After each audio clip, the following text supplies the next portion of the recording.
तो त्रिभुज चैप्टर में हम लोग देखिए एक महत्वपूर्ण प्रमेय को देखे थे, आधारभूत समानुपातिकता का प्रमेय, जिसका शॉर्ट में नाम था थेल्स प्रमेय।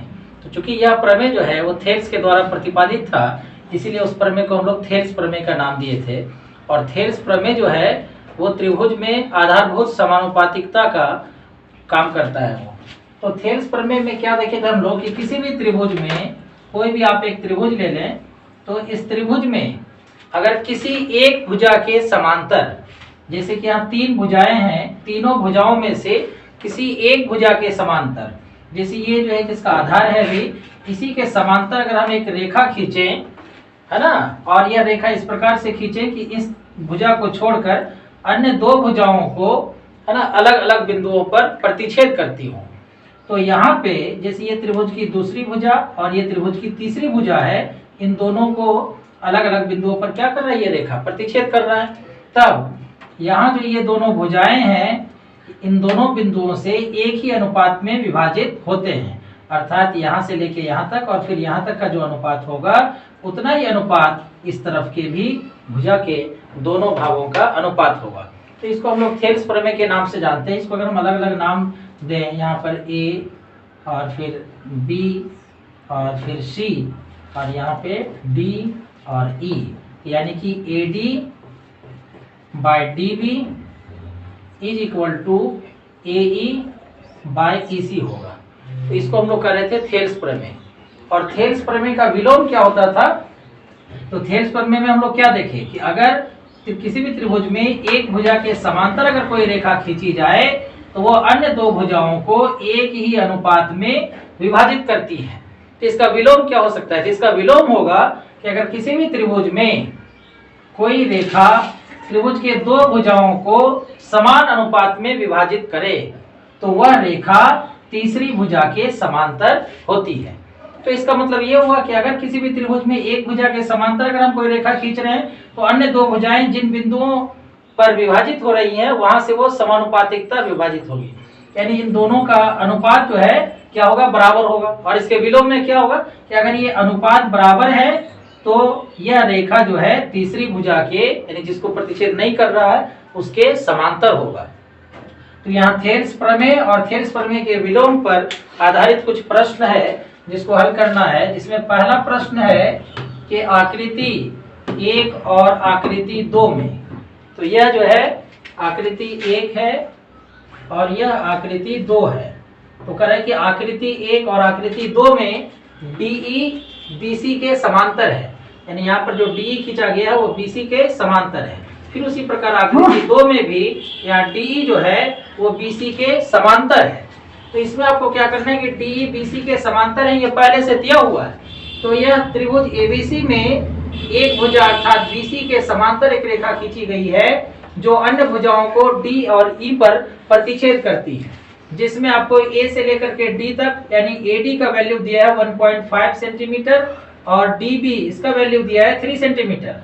और दूसरी भुजा में, यानी कि भुजा AC में जो पहला भाग है AE, इसका वैल्यू दिया है 1 सेंटीमीटर, लेकिन उसी के दूसरे भाग EC का वैल्यू निकालना है। तो यहाँ पर जब देख रहे हैं कि इस त्रिभुज ABC में DE और BC जब समांतर है, तो यहाँ पर क्या है कि कौन सा प्रमेय लगेगा, यहाँ पर तो थेल्स प्रमेय लगेगा।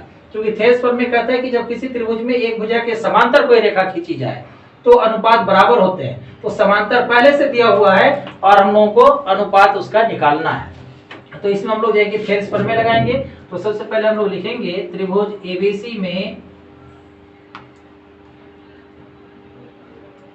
DE समांतर BC। तो थेल्स प्रमेय से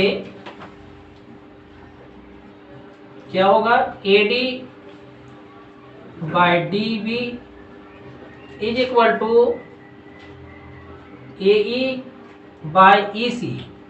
अब यहाँ पर देखिए कि AD का वैल्यू कितना है, 1.5 सेंटीमीटर और DB का वैल्यू है 3 सेंटीमीटर और फिर AE का वैल्यू है 1 सेंटीमीटर और EC का वैल्यू नहीं मालूम, तो इसके जगह पर हम EC ही रहने देते हैं। अब अगर इसको हम पॉइंट खत्म कर दें, पॉइंट कैंसिल करें, यहाँ पर क्या होगा 10, 5 3 जा 15, 5 2 जा 10, यानी कि 3, अच्छा इधर 3 और 3 कैंसिल, तो EC is equal to 2 into 1 centimetre, hence EC is equal to 2 centimetre. इस प्रकार से इसका जो वैल्यू आया EC का वो होगा 2 सेंटीमीटर। तो ये पहला था आकृति में, हम लोग पहले आकृति पर चर्चा कर रहे थे। अब हम लोग दूसरी आकृति में लेंगे, तो दूसरी आकृति में भी फिर क्या होगा, त्रिभुज ABC में क्या है, इसमें भी DE पैरेलल BC है। तो Thales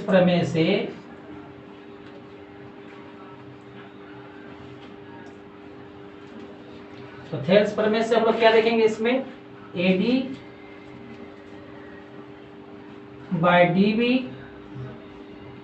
is equal to AE by EC।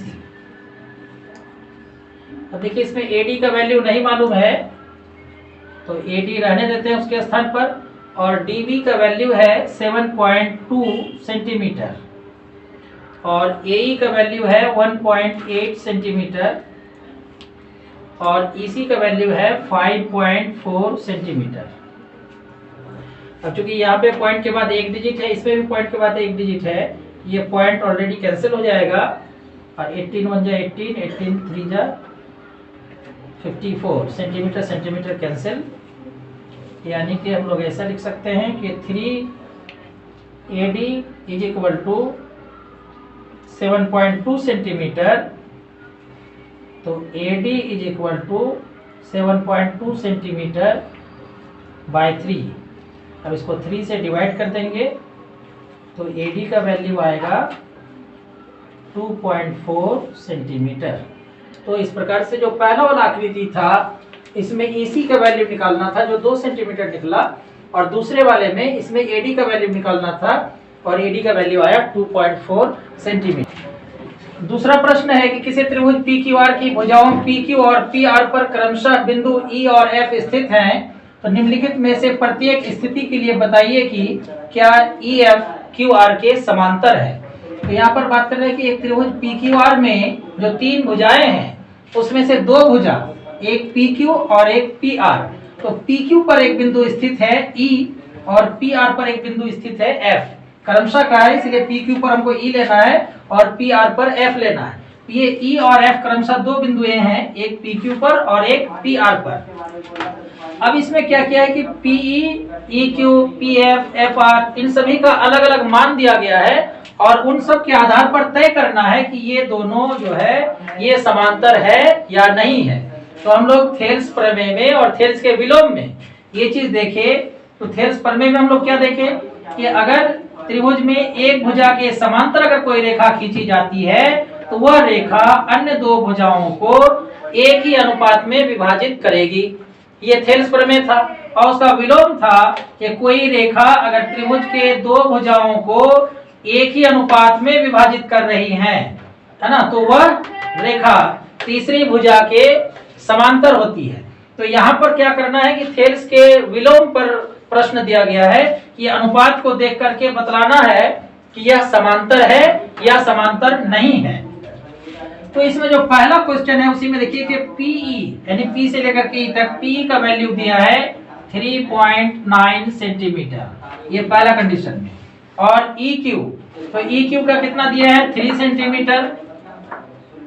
और फिर PF यानी कितना, ये दिया है 3.6 सेंटीमीटर।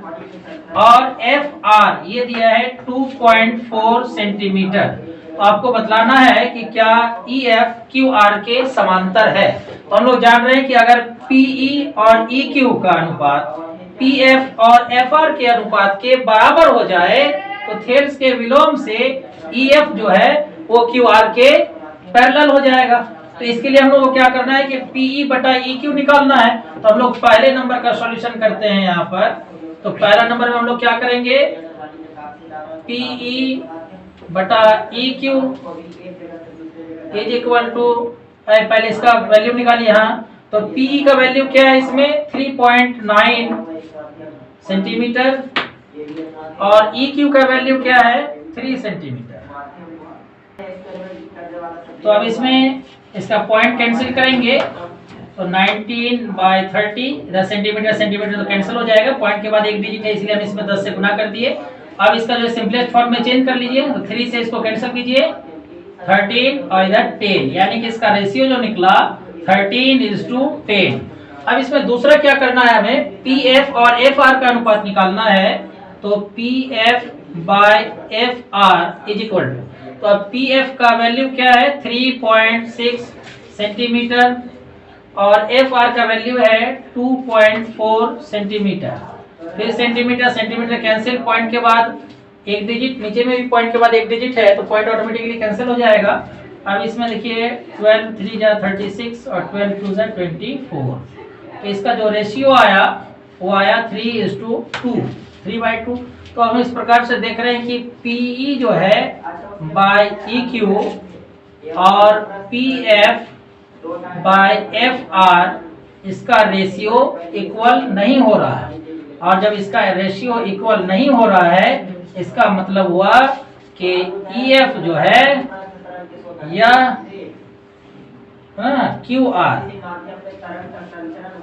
के पैरेलल नहीं होगा। ये दोनों पैरेलल नहीं है, क्योंकि पैरेलल होने के लिए रेशियो इक्वल होना चाहिए। तो यहाँ पर चूंकि रेशियो इक्वल नहीं हुआ इसलिए ये क्या होगा, पैरेलल नहीं होगा। अब जो दूसरा कंडीशन है इसमें क्या है कि PE का वैल्यू 4 सेंटीमीटर। चलिए इसी के नीचे हम लोग लिख लेते हैं, इस बार नीचे वाले को देखना है। और फिर QE ये क्या है 4.5 सेंटीमीटर, तो इसी के नीचे हम लिख दिए 4.5 सेंटीमीटर। और PF कितना है 8 सेंटीमीटर, इसी के नीचे फिर हम 8 सेंटीमीटर। सेकंड वाला देखना है इस बार RF, यानी कि ये वाला ये कितना 9 सेंटीमीटर, तो यहाँ पे 9 सेंटीमीटर। तो अब दूसरे वाले में हम लोग को इसमें फिर से हम लोग निकालेंगे PE/EQ। तो PE का वैल्यू इस बार कितना लेना है 4 सेंटीमीटर बाय EQ कितना लेना है 4.5 सेंटीमीटर। सेंटीमीटर सेंटीमीटर कैंसिल, इधर पॉइंट है तो इस पॉइंट को कैंसिल करने के लिए ऊपर हम 40 कर दिए और इसको 45। अब इसमें 5 से 5 8 जा 40 और 5 9 जा 45, तो 8/9। अब फिर दूसरा इसमें क्या करना है कि PF/FR। तो PF का वैल्यू इस बार कौन सा लेना है 8 सेंटीमीटर और FR 9 centimetre. Centimetre centimetre cancel, 8/9। इस प्रकार से हम लोग क्या देखते हैं कि PE और EQ का जो रेशियो है यह PF और FR के रेशियो के इक्वल है। इसका मतलब हुआ कि EF जो है ये पैरेलल होगा, है ना, QR के। तो ये दूसरा नंबर था। इसी प्रकार से तीसरा में देखिए क्या है, तो तीसरा में PQ का वैल्यू दिया है, पूरे PQ का, यानी कि यहाँ से लेके यहाँ तक PQ का दिया है 1.28 सेंटीमीटर और PR यानी कि पूरा ये कितना दिया है 2.56 सेंटीमीटर और PE यानी कि यहाँ से यहाँ तक इसके लिए दिया है 0.18 सेंटीमीटर और PF यानी कि यहाँ तक ये दिया है 0.36 सेंटीमीटर। तो इसमें फिर आपको वही बतलाना है कि क्या EF QR के पैरेलल होगा। इसके लिए जो हम लोग रेशियो निकाल रहे थे PE/EQ का, तो इसमें देखिए PE तो दिया हुआ है लेकिन EQ दिया हुआ नहीं है। EQ दिया हुआ नहीं है मगर हम लोग निकाल सकते हैं क्योंकि यहाँ पूरा PQ का वैल्यू दिया हुआ है। तो फिर से हम लोग वही रेशियो निकाल सकते हैं। हालांकि इसमें आप थेल्स के ऊपर में का भी इस्तेमाल कर सकते हैं, लेकिन चलिए हम लोग को विलोम से ही करना है, इसलिए हम लोग PE/EQ का ही वैल्यू निकाल लेंगे। तो PE/EQ, तो PE का वैल्यू कितना है 0.18 सेंटीमीटर, ये तो दिया हुआ है। अब यहाँ पर क्या है कि हमें EQ का वैल्यू नहीं मालूम है, तो EQ का अगर नहीं मालूम है तो पूरा P से लेकर के Q तक का दिया हुआ है 1.28। अगर इसमें हम PE को माइनस कर दें तो किसका वैल्यू निकलेगा EQ का। तो चलिए 0.18 सेंटीमीटर, इसको हम क्या किए इसमें माइनस कर दिए, तो 0.18 सेंटीमीटर सेंटीमीटर तो कैंसिल है अब इसमें क्या करना है, इसमें 1/8 माइनस कर दीजिए तो हो जाएगा 1.10, है ना। तो अब इन दोनों का देखिए हमें क्या करना है, रेशियो देख लेना है। तो पॉइंट इसमें कैंसिल कर दीजिए, तो पॉइंट इसमें कैंसिल कर देंगे। अब देखिए इसमें जो इसको सिंपलेस्ट फॉर्म में चेंज कर दीजिए।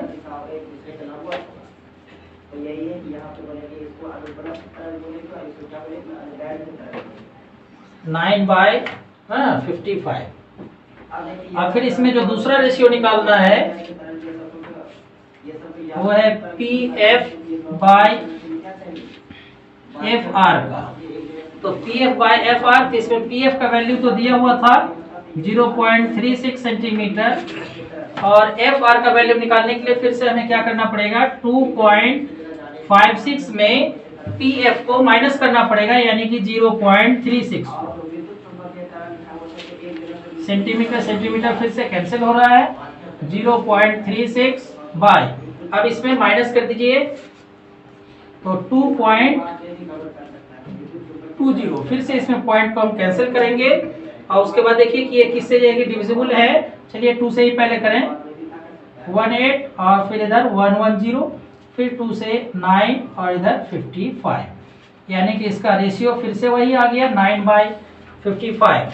इस प्रकार से हम लोग क्या देख रहे हैं कि PE/EQ is equal to PF/FR। ये दोनों रेशियो क्या हो रहा है, इक्वल हो रहा है, और जब ये इक्वल हो रहा है इसलिए EF जो है वो पैरेलल होगा QR के।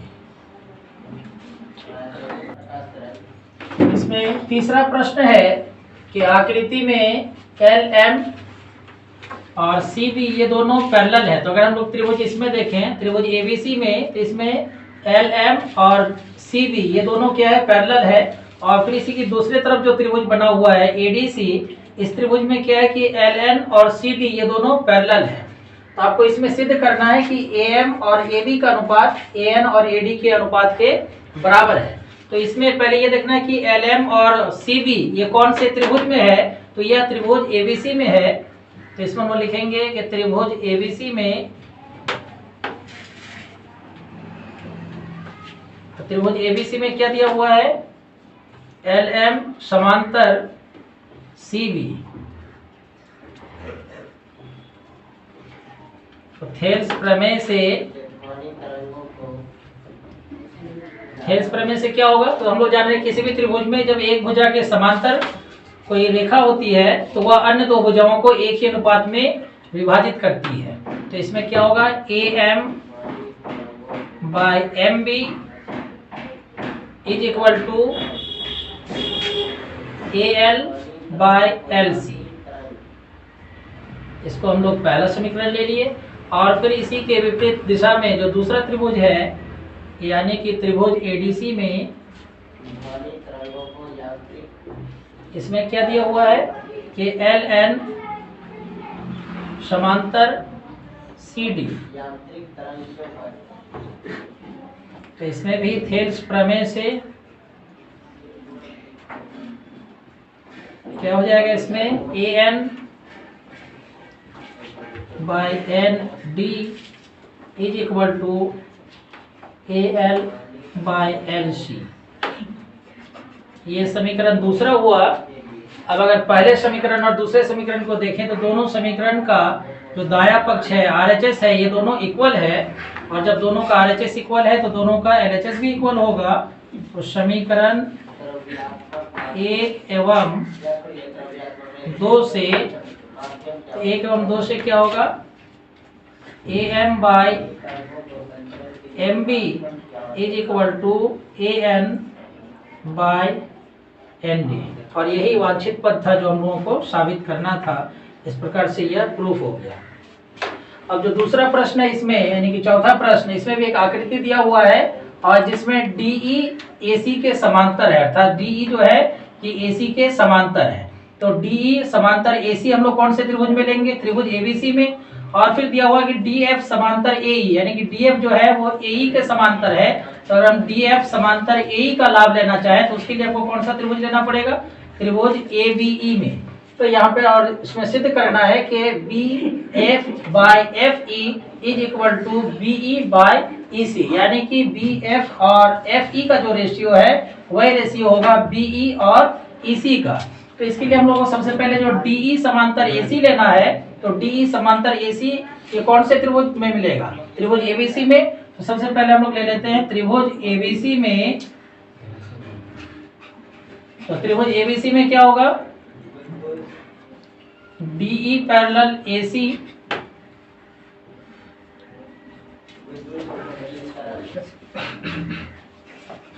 तो थेल्स प्रमेय से जब हम लोग त्रिभुज एबीसी की बात कर रहे हैं, इसमें सिर्फ त्रिभुज एबीसी में देखना है। तो त्रिभुज एबीसी में क्या है कि इसमें डीई और एसी जब पैरेलल है, तो यहाँ पे देखिए त्रिभुज एबीसी में जो भुजा एबी है उसमें एक बिंदु है डी, और जो दूसरा भुजा है इसमें बीसी उसमें एक बिंदु है ई, और डी और ई को मिलाया गया है और इसमें साथ में दिया हुआ कि ये डीई इस त्रिभुज की तीसरी भुजा यानी कि एसी के समांतर है। तो थेल्स प्रमेय से क्या होगा?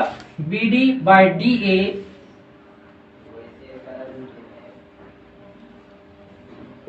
Is equal to BE by EC.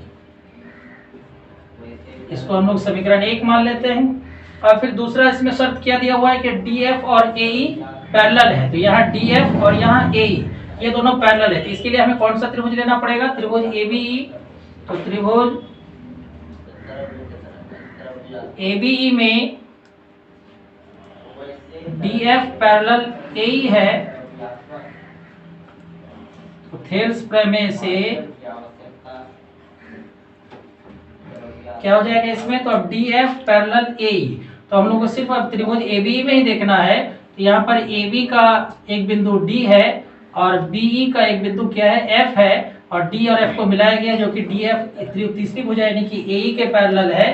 तो इसमें क्या हो जाएगा कि BD by DA is equal to B F by F E. इसको हम लोग को क्या करना है कि समीकरण दूसरा मान लेना है।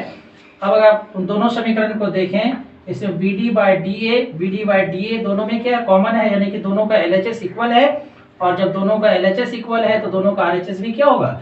इक्वल होगा। तो इसलिए समीकरण 1 एवं 2 से क्या हो जाएगा? B F by F E is equal to B E by E C. तो यही प्रूफ करना था, ये प्रूफ हो।